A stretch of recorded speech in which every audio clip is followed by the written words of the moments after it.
जिसका मुझे था इंतजार, जिसके लिए दिल था बेकरार, वो घड़ी आ गई आ गई। अब आप कहेंगे आप गाना क्यों गा रहे हैं?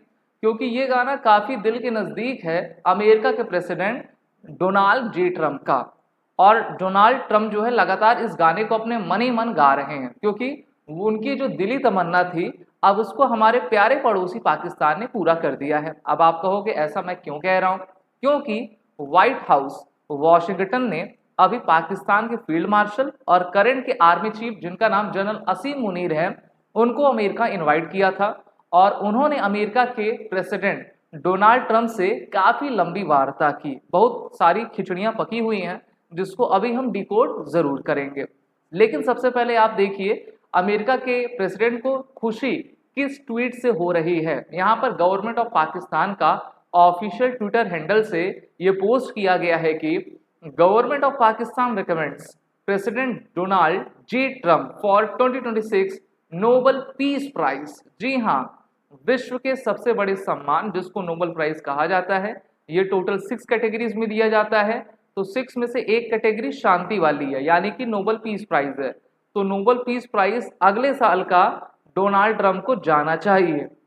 The government of Pakistan had decided to formally recommend President Donald J Trump for the 2026 Nobel peace prize in recognition of his decisive diplomatic intervention and pivotal leadership during the recent India Pakistan crisis। अभी आपने operation सिंदूर देखा होगा और आप जानते हो Trump काफी बड़बोले type के नेता हैं, उनको सभी जगह से क्रेडिट आपका चाहिए। और उन्होंने क्रेडिट लेने के लिए कह दिया कि मैंने भारत और पाकिस्तान के युद्ध में मध्यस्थता की और उसको रुकवा पाने में अहम और सफल योगदान दिया।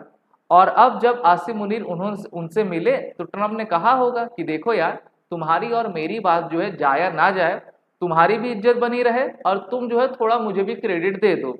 इसी बहाने पाकिस्तान के द्वारा जो है इस ट्वीट को ऑफिशियल आपका डिक्लेयर किया गया।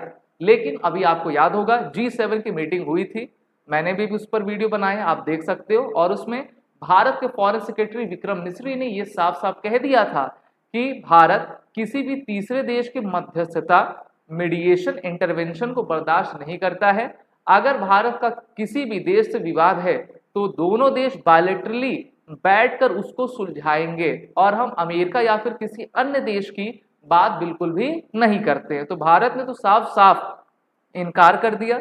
और इसीलिए आपने देखा होगा डोनाल्ड ट्रंप G7 के पहले ही दिन एक छोटी सी मीटिंग को अटेंड करके वहां से निकल लिए थे और उन्होंने मोदी जी से मुलाकात नहीं की थी।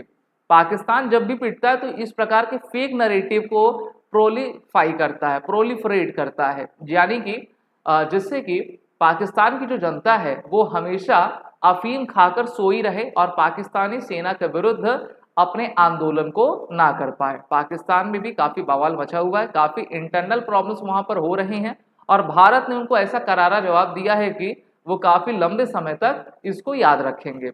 भारत ने यह भी कहा था कि अगर अब कोई टेरर एक्ट होता है तो उसको भारत टेरर एक्ट नहीं मानेगा बल्कि एक्ट ऑफ वॉर मानेगा। और भारत की तरफ से दी जाने वाली सबसे बड़ी स्टेटमेंट है। पाकिस्तान हमेशा भीख मांगता रहता है। IMF ने भी अभी इनको 2.4 बिलियन US डॉलर की जो मदद दी है वो अमेरिका के कहने पर ही दी है। और पाकिस्तान कभी चीन के पाले में जाता, कभी अमेरिका के पाले में जाता है। और चीन भी यही देख रहा है कि बेटा तुम कभी हमसे J-35, कभी J-10, 17 ये सब खरीद रहे हो और पाकिस्तान के पास क्या करने जा रहे हो। आपको याद होगा तालिबान वाली प्रॉब्लम 1990 से चल रही थी, जब पाकिस्तान ने अफगानिस्तान पर कंट्रोल करना शुरू किया, अफगानिस्तान पर।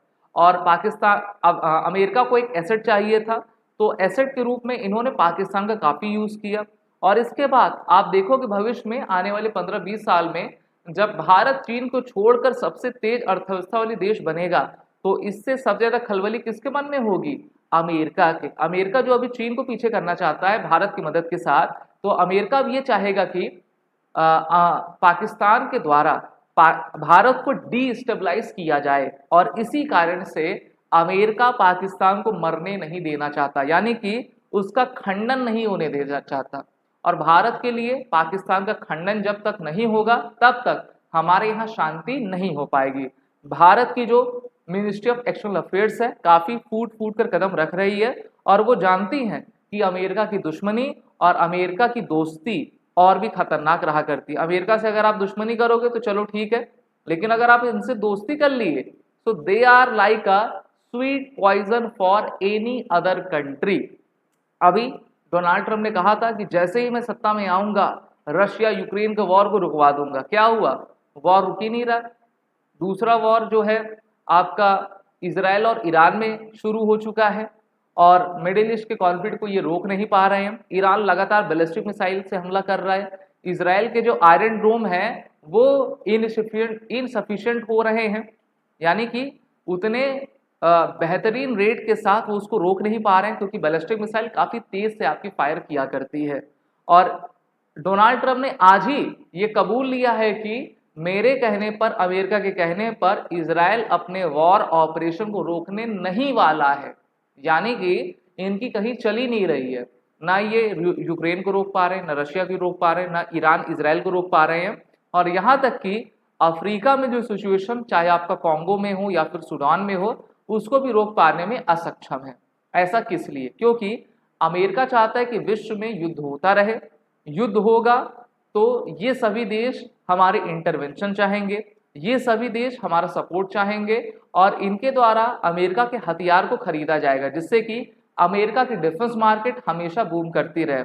विश्व की अगर आप 3 डिफेंस मैन्युफैक्चरिंग कंपनी को देखें तो वो 3 सबसे बड़ी कंपनियां अमेरिका की हैं, जिसमें Lockheed Martin, Boeing, radian technology आते हैं। और भी बहुत सारी हैं, लेकिन ये टॉप 3 के नाम मैं आपको बता रहा हूं।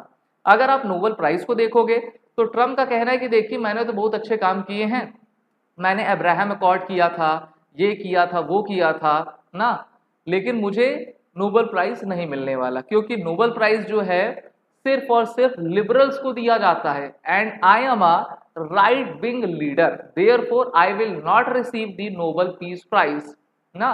लेकिन मैंने बहुत सारे अच्छे काम किए हैं वैश्विक शांति के लिए। अभी तो सबसे रिसेंट में अब्राहम लिंकन को मिला हुआ था। अमेरिका के कई राष्ट्रपति हैं जिनको आपका ये प्राप्त हुआ है और अमेरिका में आप सभी जानते हो डीप स्टेट CIA इन्वॉल्व रहा करती है, जो कि अमेरिका के जियोपॉलिटिकल डिसीजंस लेती है और उसमें जो है अमेरिका की सरकार का भी कोई दखल नहीं होता है।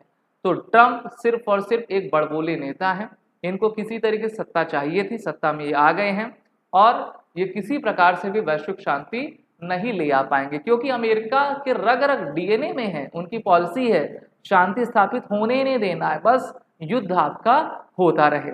अब देखते हैं इनको नोबेल प्राइज मिलता है कि नहीं मिलता है, ये देखने वाली बात होगी। तो वही है जिसका मुझे था इंतजार, वो घड़ी आ गई। वीडियो अच्छी लगी तो उसको लाइक करें, शेयर करें। हमारे चैनल जिसका नाम फैक्ट क्लिकर है इसको सब्सक्राइब भी कर लें। जय हिंद।